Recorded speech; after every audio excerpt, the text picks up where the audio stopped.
And so with that, I'd like to introduce our first speaker of the morning.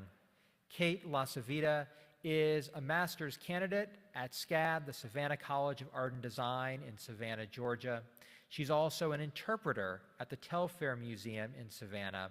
And her topic this morning is architecture and theocracy in late 18th century Salem, North Carolina. Ladies and gentlemen, Kate Lacivita.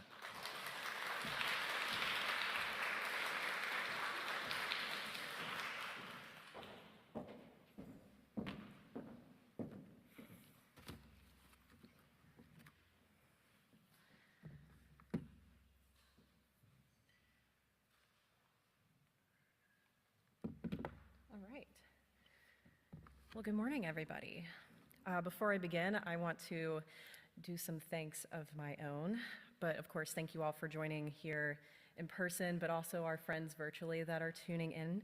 I'm so honored to be presenting alongside of my fellow cohorts here today, especially for you guys to hear just their wonderful presentations that they have been working so hard this entire month to give to you guys.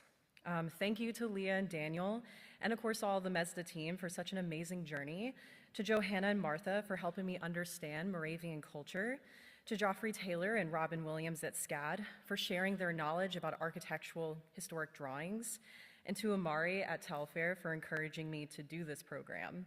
A big thank you, of course, to all of my friends and family for their continued support over my time here. And a really, really big thank you to my husband, Anthony, because I could not have done this without him. All right. Education and religion are deeply interconnected, and it is hard to find an artist or craftsperson who was not simultaneously influenced by both. This is indeed true for the pedagogy of the Moravians, who are a religious group of individuals who trace their German roots back to the 15th century. Salem, North Carolina, is a town nestled off of the inland south, right off of the Great Wagon Road, and is an example of religious indoctrination through their educational practices in colonial America. For those of you joining us in person today, we're right in Salem. An example of such holistic ideals are through the works of Nathaniel Schober, titled The Three Views of the Boys' School, completed in 1798. This is a set of architectural drawings that was created by Schober during his attendance at the Salem Boys' School, and probably for executing his yearly final examinations. The Three Views of the Boys' School does more than show a young man of 16's creative learning process. It represents the deeply religious and segregated world that he was engulfed in. This world sets its foundations on its faith in Christ, and essential to the Moravian faith was education for both men and women, regardless of their social standing. But those privileged with the skills of literacy understood its intrinsic value and its hold over others, thus separating those who could freely participate within these educational spaces and those who could not. A simple set of architectural drawings may not appear to hold these values, but inherent in the work is a complex play of dominance, selective accessibility, and power that a mere sheet of paper or a small school building could hold. In this presentation will be the focus on these values during the late 18th century, examined through Schober's work by contextualizing the theological lessons he received, and the ascendancy of spaces and objects that were reserved for only those accepted within the Moravian faith. But the Moravian way of life that Nathaniel experienced was founded upon principles long set before his birth in 1784. Religious persecution against the reformers in the 15th century eventually led to the execution of John Huss in 1415, leading his followers to evacuate and find refuge in Kunwald of eastern Bohemia. By escaping the Roman Catholic chokehold, the Unity of the Brethren was founded, and they organized their own church in 1457. By the 17th century, John Amos Comenius was the foremost leader of the Unity and became known for installing his progressive views on education amongst his fellow believers. By the 18th century, Count Nicholas Ludwig von Zinzendorf, a nobleman from Saxony, England, gave shelter to the freeing Moravian families in 1722 and built a community of Herrnhut. Zinzendorf and his theological teachings were instrumental in colonial American Moravian settlements, forever intertwining religion, philosophy, ethics, and morality, which is evident in how Salem's community functioned, at least until the mid-19th century. Within these teachings was the idea of the Gemeine, which simultaneously means congregation, church, community, and all those who were dedicated to the Christian mission. This Christian mission was to spread the salvific nature of Christ to all, including those who were thought ignorant of Christ's redemptive power. This moved Zinzendorf to reach all people of African descent and the indigenous populations of the Americas. By 1741, the Moravian Church saw itself as a theocracy, under the guidance of Jesus as its chief leader, giving courage for rapid expansion of this mission during the following years. Salem's theocracy regulated everything, including enslavement. Like Zinzendorf, the Moravian Church recognized the opportunity to prepare enslaved people for baptism and eventually for church membership. As they began to settle in North Carolina, they assured that their goal was simply to spread the gospel and not to challenge slavery. Within the Wachovia settlement, acceptance of the Moravian faith was the only means of education for anyone of African descent, enslaved or free. When education was provided, it was likely only from liturgical materials inside of the Gemeine house, which is a space that the minister lived and conducted his services. The relationship between Moravians and enslavement drastically changed over time, so I will be focusing on the period between 1790 and 1800, where there is only a handful of Black individuals who converted or who were born into the Moravian faith. One little girl named Anna Maria Samuel was one such person. Anna Maria was born in Bethabria on Christmas Eve, 1781. Her parents, Johann and Maria Samuel, were free African Americans who had become a part of the Moravian community, naturally baptizing their daughter into this same faith. She is one of the only documented African Americans to gain any sort of education in Salem. Records from her death notice account for her diligence in learning congregational verses and gladly attending the congregational meetings. It is known that she was received into the Single Sisters choir, and it is assumed that she would have attended the classes with them as well. But to what extent, and if she was learning classes in equal capacity to her white sisters, it is not recorded. Likely meaning that she was learning literary skills, but only for the service of the Christian faith and in a totally different setting. As John Seisbach stated, it is, quote, therefore difficult to pinpoint where temporal subordination ended and spiritual equality began for the only African American known to have lived in the sister's house. Control of enslavement and education in Salem must have been an issue of economic growth and spiritual conversion, rather than any moral or ethical conflict on slavery. Although individuals of African or indigenous descent could proclaim a spiritual alignment with their fellow white brothers and sisters, they still endured prejudice and oppression from those same individuals, creating a paradox of equality in spiritualism, but inequality in life.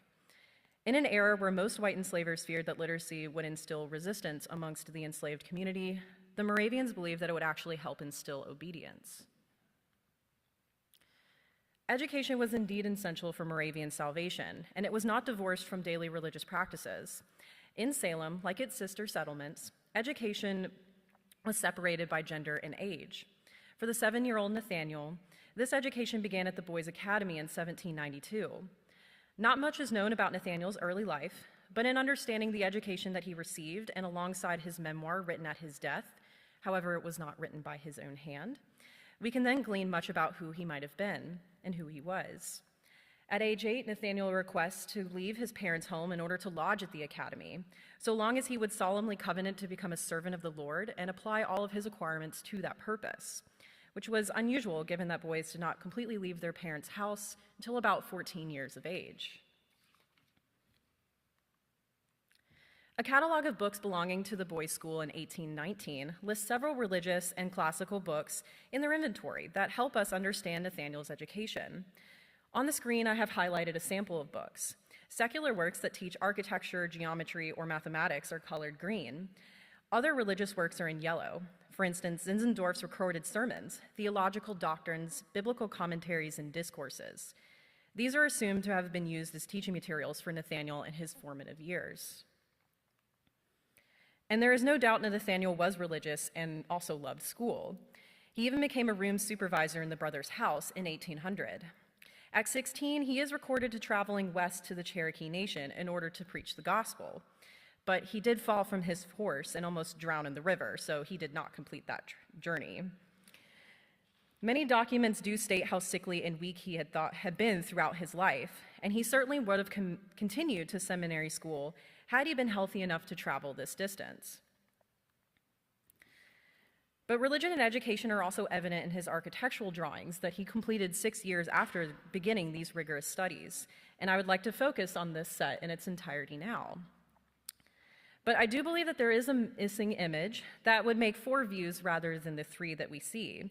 There is one more architectural drawing by Nathaniel that is housed at the Moravian Archives, which is the large black and white one that you see now. Oops. I will, however, focus my in-depth analysis on these 3 in Mesda's and Old Salem's collection, since they're technically my Summer Institute project and I now have less than 20 minutes of your time. But for clarity, I would like to name them. So the front one here you're seeing is just front elevation. The image 2 will be the side elevation. And image 3 is named piazza. When I do mention the 4th image, it will be named isometric elevation. Now, at first glance, these 3 drawings appear as any other architectural drawing, completed in the traditional style and including measurements indicated at the bottom of the page via the scales. And we can compare these works to what other white students were doing in the same period, for example, from other Moravian settlements like Nazareth Hall in Pennsylvania. Examples shown here is a portal drawing and architectural facade completed by students in 1796. Traditional architectural drawings usually follow this same visual formula. So what makes Nathaniel's so different and unique? And why does his set differ for what is typically being produced by other scholars in Moravian schools? Stylistically, the front elevation is the most traditional of the set. There is a clear use of the straight edge that makes guidelines on the paper and the ink marks, of course, to create the building's stable structure. It is a standard frontal view of the building's facade. But to capture the small details, I suspect he needed to step outside, and this is where he deviated from his peers. This distinction is in the subtle details Nathaniel used to indicate the shadowing underneath the structure and the brickwork along the fence. Nathaniel's hand is visible in each mark that he used to create this shadowing, which rendered a plush foreground and a middle ground somewhere behind the structure. Nathaniel's education and understanding of drawing is obvious. Rationally, the light comes from outside the paper's top left border, and Nathaniel finally drew each little brick. There are elements here that only someone who studied drawing principles would be rendering. Now, understanding of scale is evident in the side building of the boys' school, but out of the entire set, this is most simplistic. But that does not mean that he didn't take great care into this work like he did the others, and I believe this is for 2 reasons. First, this is the only work out of the set that shows corrections that Nathaniel made during the drawing process. At the gate and outbuilding, there are faint lines that have been erased and redrawn, which were probably to fix issues of scale and proportion to this area in its relation to the main structure of the boys' school. Erasure and reapplication of these lines shows attention and thoughtful, careful actions. Much like daily life at the boys' school, Nathaniel was thoughtful in his religious and educational studies, dreaming, of course, of attending seminary school after his graduation. His visual correctiveness must have carried over into his daily life, as it is stated in his memoir, quote, that his honesty and punctuality in all of his transactions and his obedience to his supervisors, particularly to his teachers, caused him to be beloved by them, and generally all that knew him esteemed him. Intention also brings me to my second, and I believe most fascinating point, which is the curious break to the outside margin of the fence to the top left of the picture plane. It is important to know that the other works that I've shown you have no breaks in their borders. Why did Nathaniel choose to do this? If you look closer, you can tell that this was pre-planned and that the border was added after the fence. Historically, a break in the border of the picture creates a gateway for the viewer to become an active participant, rather than passively viewing this image from afar. This invitation to enter and become one with this image is identical to early Christian thoughts of the side wound of Christ mentioned in literary exegesis. Based on Nathaniel's pious nature and religious background, I believe that it was his intention to invoke this comparison. Centuries of artistic reinforcement have placed the wound to the left of Christ's body and at his heart. Moravian ideologies pertaining to the stigmata are rooted in mystical theologies describing the salvific nature of Christ's death.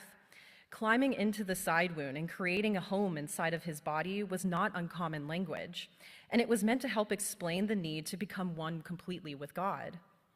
Zinzendorf's sermons even strengthen this connection to Christ's suffering and heart in the mission of the church. A hymn written by Zinzendorf in 1735 sings, "I thirst, thou wounded Lamb of God, to wash me in thy cleansing blood, to dwell within thy wounds. Then pain is sweet, and life or death is gain.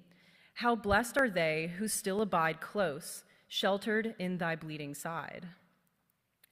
Influential to Zinzendorf and his theologies were medieval Cistercian writers like Bernard of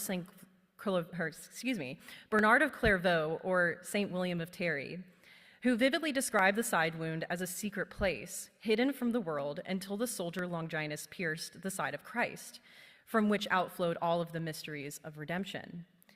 In the 12th century, Thierry wrote that the emotions that he stated, quote, "Now we may only thrust our fingers or our hand into his side, like Thomas, and through the door we may enter whole, O Jesus, even into your heart." According to Zinzendorf, the blood and wounds were their very expression of salvation to mankind, since it was the source of life. He even asserted that anyone who knew they were redeemed by the blood would have experienced a deep somatic longing to be inside the wound. Intense visual language would not have been unusual or lost to the Moravians, nor Nathaniel, who would have sung hymns and heard sermons containing these graphic depictions. In the side elevation, Nathaniel broke the picture playing like Longinus' spear broke the flesh of Christ, creating an invitation for the eye to traverse the fence towards the boys' school building, which was the very heart of Christ and his teachings. Next, the piazza includes a special feature that is not present in the front or side elevation, but it is included alongside the isometric. I am referring to the label or cartouche that is present on the right side of the image and the top of the tree stump. It is hard to miss because in all capital letters, it screams piazza, the common name for the boys' school, the backyard of the boys' school. In isometric, there is another cartouche labeling this entire complex, so it's placed on the ground, the tree that you see decorated with foliage at its roots. It did look to me a lot like a map cartouche that describes the typical surroundings of its indicated area, like in these examples of a 1747 map of New Ebenezer in Effingham County, Georgia, or the map of French Canada from 1755. Isometric does have a more map-like appearance, but piazza does just yell piazza on a now dead stump. But a label like this shows that Nathaniel was familiar with not only maps, but perhaps surveying tools. And here we can see the presence of a funky scale at the bottom, which is done by using a rectangular protractor. The object to the right is another example from where this scale can then be seen. As far as I'm aware, there are no other examples from Boys in Salem or Nazareth Hall that do anything that we see here. The addition of these various learned features thus creates an important distinction between the types of educations white Moravians like Nathaniel received that placed it against those of Black Moravians, who likely did not learn these same skills or in the same ways as their white neighbors. The physical placement of the school within the city is just as important to the lessons that were taught within it. Originally, Zinzendorf had a settlement plan called Unitas, which was a circular plan that the church had its placed right inside of the octagonal heart, and all other structures and roads radiated from this central core.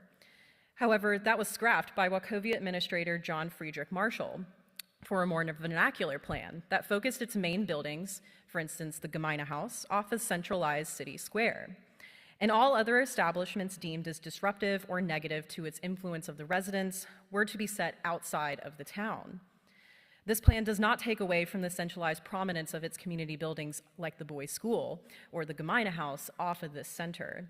Salem was intended to be a prominent commerce area, and it was, but it was also shut off as a tightly regulated theocracy. Placement of the buildings then was a physical manifestation of the religious and social mechanisms that ensured that the community would maintain its cultural ideologies. Not only was the school Nathaniel attended on such an important location from the square, his family home, doubling as the city's post office, was across from that same center. Even the physical paper on which Nathaniel drew was a product of force and power. His father, Gottlieb Schober, opened the second paper mill in North Carolina in 1790, creating a vast amount of wealth for him, his family, and community. But it was off the backs of those he enslaved in this mill who created this wealth. These drawings bear the watermark of the Schober paper mill. The NC that you see in the photos on screen are those marks. The paper was used throughout Salem by the turn of the century, and any documentations worth keeping and storing were written on this paper, making it a product of very expensive commodity, so much so that even the scraps or the backs of envelopes were used to record important information, which ensured that nothing would go to waste. This paper Nathaniel draws on is the very substance that is synonymous with early American literacy, agency, and empire. It is clear that Nathaniel Schober was influenced by the community and religion that he was raised in. It is also evident that 18th century theological ideals about education were imbalanced between the Black and white Moravian members, and Nathaniel's drawings are physical reminders of these disparities. Because those admitted into the church were the only community members allowed into spaces of literacy, many were barred from these buildings, like the boys' school. Even when African-descended individuals, like Anna Maria Samuel, were given access to education, it was only within the strict religious readings of the Bible and for her own spiritual salvation. White Moravians preached of equality for both their white and Black brothers and sisters, but there are no known documentations of any adults or young boys of African descent who were taught alongside Nathaniel during his time at the boys' school. Therefore, these architectural images exist today as witnesses to the intense faith that Nathaniel Schober and other white Moravians had that contradicted their racist predilections, often resulting in unequal literary access for even the marginalized individuals who they accepted into their same faith. Thank you so much for joining today.